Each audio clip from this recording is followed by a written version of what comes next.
Ketika senja mulai redup, suara-suara dari kegelapan mulai berbisik dan malam menyimpan rahasia yang tak ingin kamu dengar.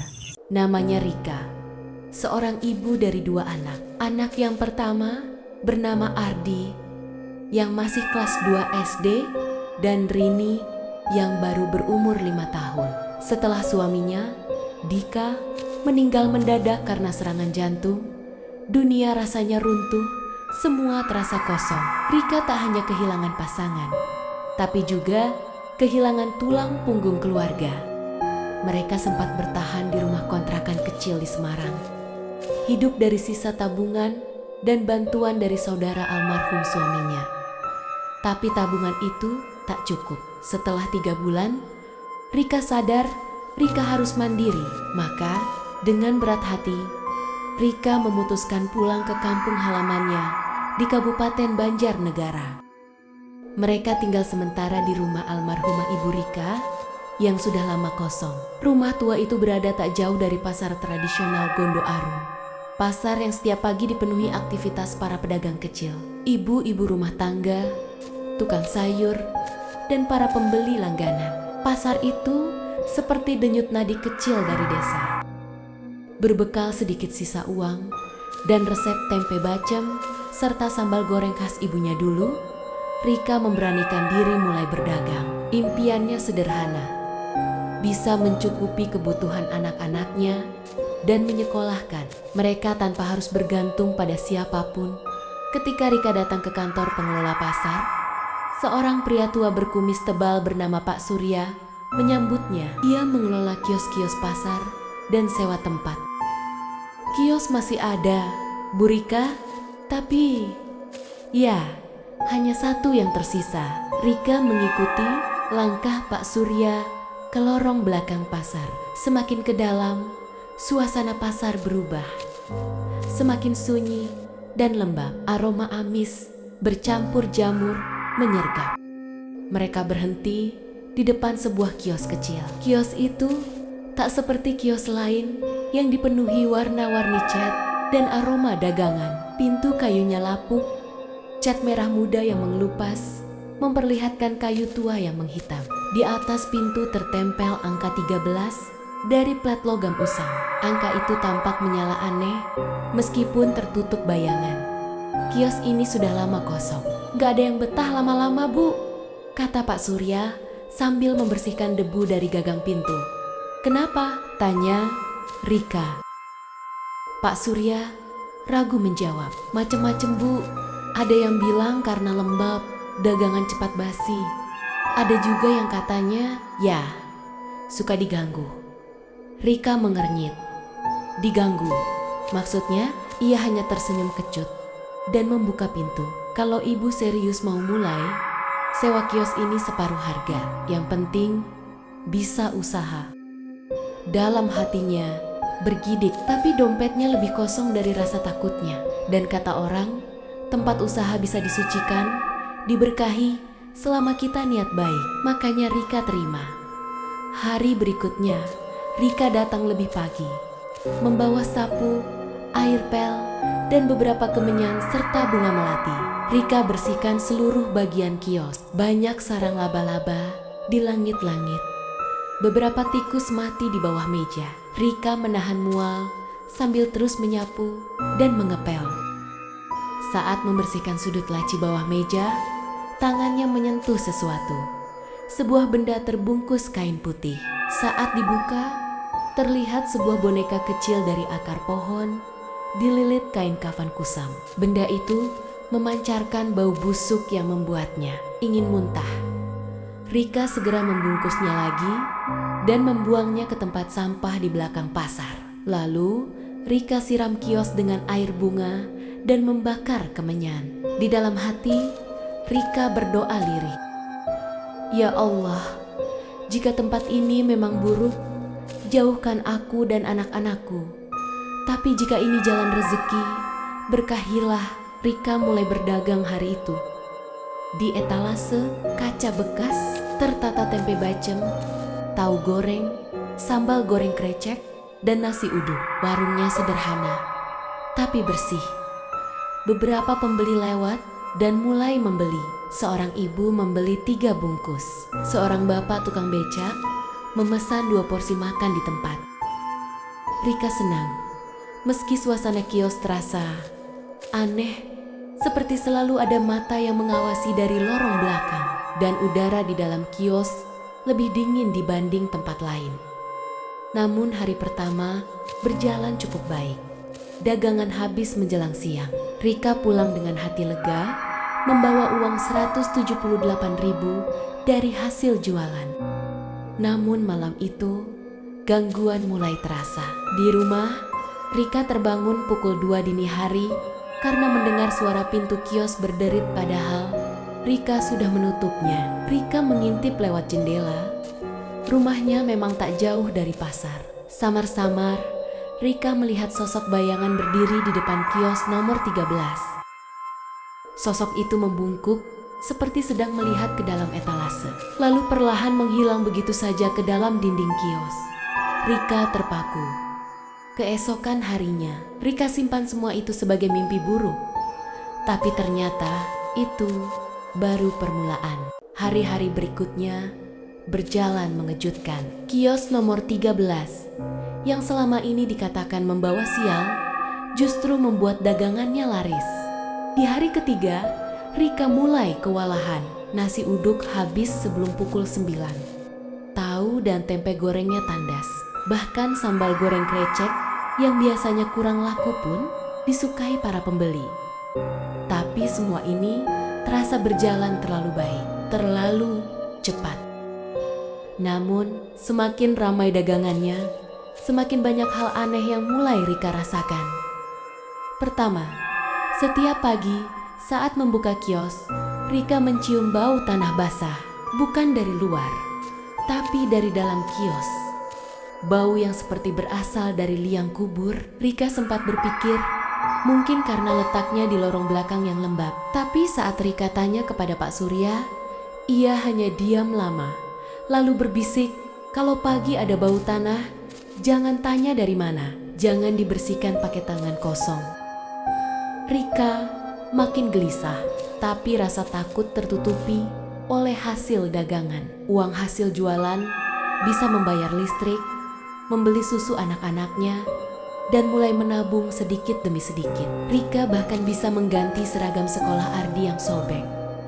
Namun pada malam keempat, Rika bermimpi buruk. Dalam mimpi itu, Rika berdiri di kios, lampu menyala temaram, tapi semua dagangan berbau busuk. Pelanggan datang silih berganti, namun mereka tak punya wajah, hanya rongga hitam menganga di tempat mata dan mulut mereka. Mereka menunjuk makanan dan bicara dalam bahasa yang tidak bisa Rika pahami, seolah dari dasar sumur. Salah satu dari mereka mendekat dan berkata, "Kami senang kau di sini. Jangan berhenti." Rika terbangun dengan tubuh berkeringat dan hidung berdarah. Sejak malam itu, hampir tiap malam mimpi serupa datang. Suatu hari, Rika menemukan sesuatu yang lebih mengerikan. Seorang pembeli membawa anak kecil, dan saat Rika sedang menyendok nasi, si anak menunjuk ke belakang kios dan bertanya polos, "Bu, itu siapa yang berdiri di sana? Kok kepalanya pecah ya?" Rika langsung menoleh, kosong. Tak ada siapa-siapa. Ibu anak itu pun pucat, lalu buru-buru membayar dan pergi. Setelah kejadian itu, pembeli mulai berkurang di pagi hari. Tapi anehnya, Rika mulai kedatangan pelanggan-pelanggan malam. Mereka muncul menjelang maghrib, kadang lebih larut. Wajah mereka pucat, langkahnya pelan, dan mereka jarang berbicara, hanya menunjuk makanan, membayar dengan uang receh kuno atau koin asing. Beberapa uang bahkan tampak seperti sobekan kulit. Pernah sekali Rika buang uang mereka karena jijik. Besoknya seluruh dagangannya basi, bahkan tahu yang baru digoreng bau busuk seperti daging busuk. Rika mulai takut, tapi Rika tak bisa berhenti. Hingga suatu malam saat Rika membersihkan kios, Rika lihat ada seseorang duduk di pojok kios. Di balik etalase, Dia tak bicara, kepalanya tertunduk. Bajunya putih kumal. Rika mendekat dan bertanya, "Maaf, sudah tutup?" Saat dia menoleh, Rika menjerit. Wajahnya hitam, seperti terbakar. Tak ada hidung, hanya lubang besar, dan mata putih membulat menatap Rika. Tubuh Rika gemetar. Rika jatuh terduduk. Sosok itu lenyap begitu saja. Keesokan paginya, Rika demam tinggi. Anaknya bilang kalau Rika mengigau sepanjang malam, menyebut angka 13 dan nama-nama asing. Rika sadar, ini bukan sekedar tempat berdagang, ini adalah tempat pemberian. Tapi kepada siapa Rika sebenarnya menjual makanan? Dan apa yang terjadi jika Rika berhenti? Pagi itu, pasar terasa berbeda. Langit mendung menggantung rendah, dan udara lebih dingin dari biasanya. Ketika Rika membuka pintu kios, Rika lihat ada bekas jejak kaki di lantai yang belum sempat dipel. Tapi anehnya, lantai kios itu dikunci semalam, dan tidak ada yang seharusnya masuk. Jejaknya kecil dan basah, seperti milik anak-anak, tapi tak ada tanda arah masuk, hanya keluar. Rika mengabaikannya dan mulai menyiapkan dagangan seperti biasa. Namun ada sesuatu yang berubah. Dagangannya mulai terasa aneh. Pelanggan mulai mengeluh. "Kok nasi uduknya amis ya, Bu? Bu, tempenya pahit. Biasanya enak." Rika bingung. Semua dibuat seperti biasa, dengan bahan segar dari pasar.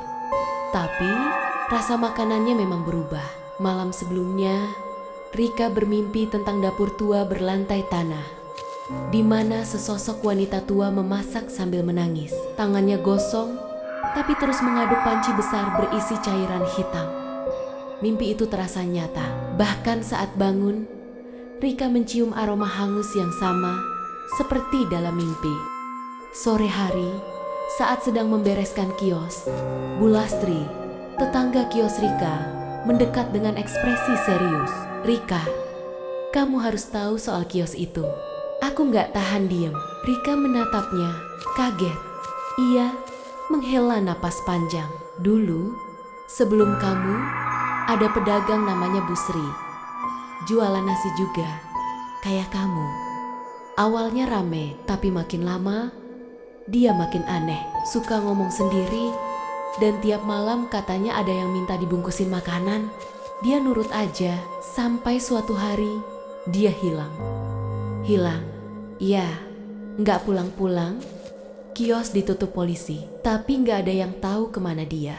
Cuma, warga pasar sempat lihat dia malam terakhir, duduk di kios sambil ngasih makan ke kursi kosong. Rika merinding. "Terus, polisi nyelidikin?" tanya Rika. Bu Lastri mengangguk, tapi semua buntu. Terus, beberapa tahun lalu, ada juga penjual bakso coba buka di sana, cuma seminggu. Dagangannya ditemukan penuh belatung padahal masih baru masak. Sejak itu, kios 13 dikosongin. Malam itu, Rika duduk sendiri di depan kios, menatap angka 13 yang kini seperti menyala merah dalam kegelapan. Rika mulai berpikir untuk berhenti, tapi suara dalam hatiku, atau entah dari mana, berbisik, "Kalau kau berhenti sekarang, siapa yang menggantikan? Memberi mereka makan?"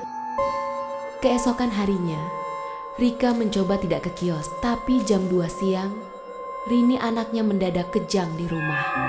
Tanpa sebab, matanya terbuka lebar, dan dari mulutnya keluar kata-kata yang bukan suara anak kecil. "Lapar, kami lapar." Rika panik, membacakan ayat kursi sambil menangis. Setelah beberapa menit, Rini sadar, tapi dia bicara sambil menangis.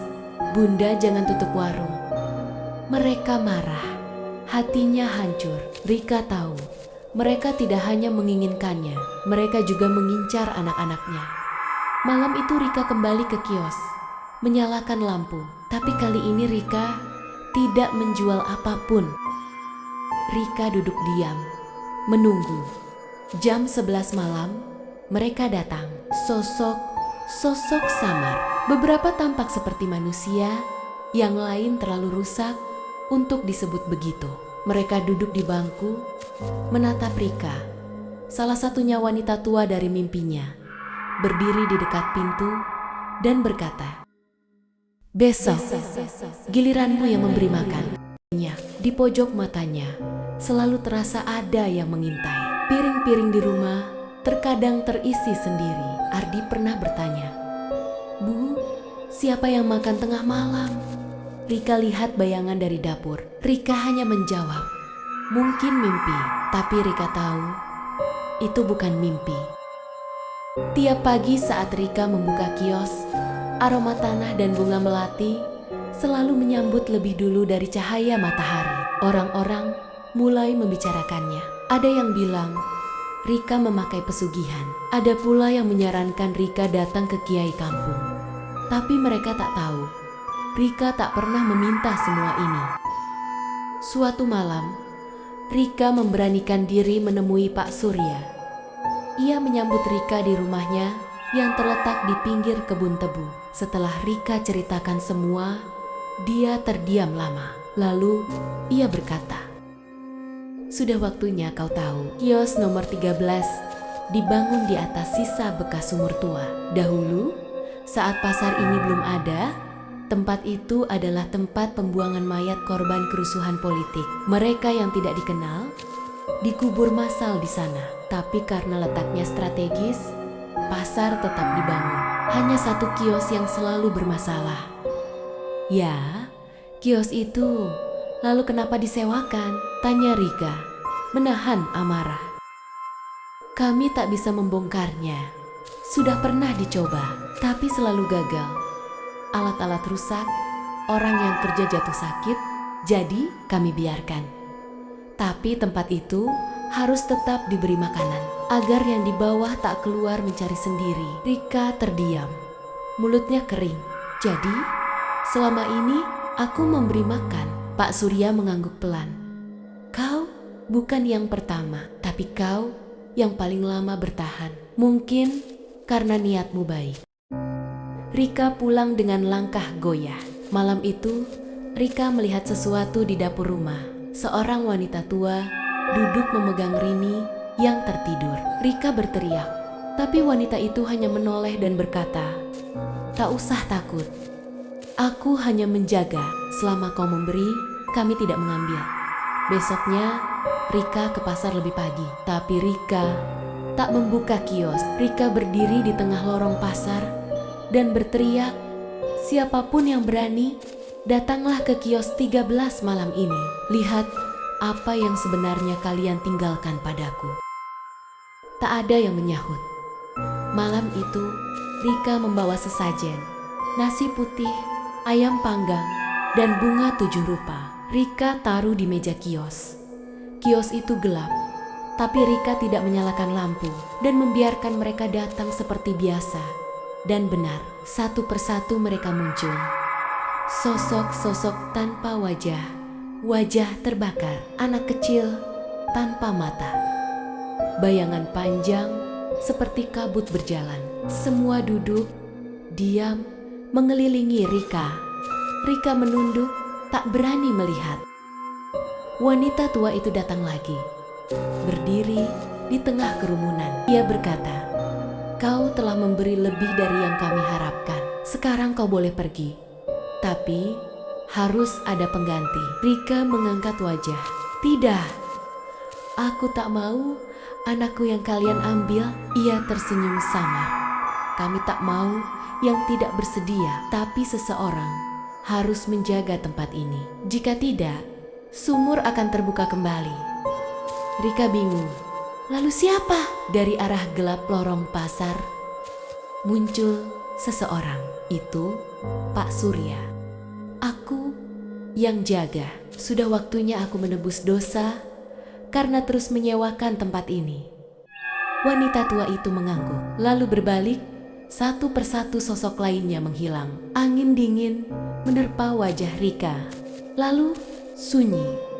Keesokan paginya, kios nomor 13 kosong, tapi di dalamnya ada tulisan di dinding belakang. Yang memberi makan akan dijaga, yang membiarkan akan diganti. Pak Surya tak pernah terlihat lagi. Orang bilang dia pindah keluar kota. Tapi Rika tahu dia masih di sana, menjaga bersama yang lain. Rika tak pernah kembali ke kios itu, tapi tiap kali melewati pasar Gondo Arum, matanya tak pernah berani menatap ke arah lorong belakang. Dan bila malam tiba, Rika masih bisa mencium aroma tanah basah, seperti ada yang lewat membawa dagangan dari alam lain. Selesai. Terima kasih sudah mendengarkan hingga akhir. Tapi ingat, tak semua cerita berhenti saat videonya selesai. Bisa saja kisah itu masih mengintai di sekitarmu. Jangan lupa subscribe dan nyalakan lonceng notifikasi. Karena malam esok mungkin giliran ceritamu. Sampai jumpa di kisah selanjutnya. Di senja berbisik.